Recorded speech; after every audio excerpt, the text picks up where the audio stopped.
Hi, in this video, I want to show you how to use ChatGPT 4.0 to do a budget variance analysis. Let's imagine that we want to compare the financial performance of a SaaS company from actuals and budget perspective. And let's say that our dataset contains columns such as product category, the products, the subscribers' names, and then financials on values on actual revenue, budgeted revenue, and then the same thing on actual and budget for expenses and net income. Now, this dataset is just a dummy dataset, but you can use it to do the same prompt that I will be using in ChatGPT 4.0, and you can add as many more columns as you need when you do it with your own data. Now, if we go to ChatGPT 4.0, we only need to come to here and then upload a file. So in this case, I have already uploaded this FP&A variance analysis.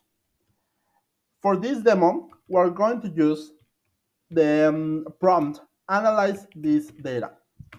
Now, this seems like a very simple prompt, but it works really well.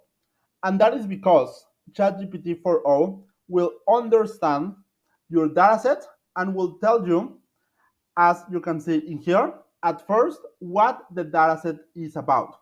So it already understands that has product category, product, subscribers, and so on.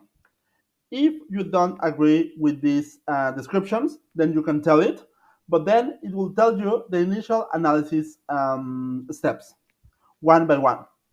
Now, in here, it will already started doing this analysis, give you, let's say, summary statistics, then some significant observations, and then a category level analysis. All of this with just the very simple prompt of analyze this data. Now, if you want something more after this, whenever ChatGPT 4.0 stops, then you can start asking it either more insights even about the data, or let's say, as it says asking here, would you like a more detailed analysis or visualizations of this data? So let's click in here already and create visualizations for the variances. Now, in this case, if you want to have a data visualization, but let's say not for the variance, but for the products themselves, you can also type it and it will also create those data visualizations for you.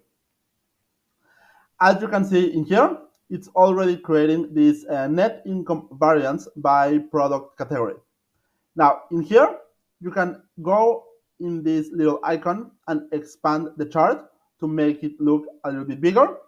And either you take a screenshot of this, or you can go to the other icon to download the charts.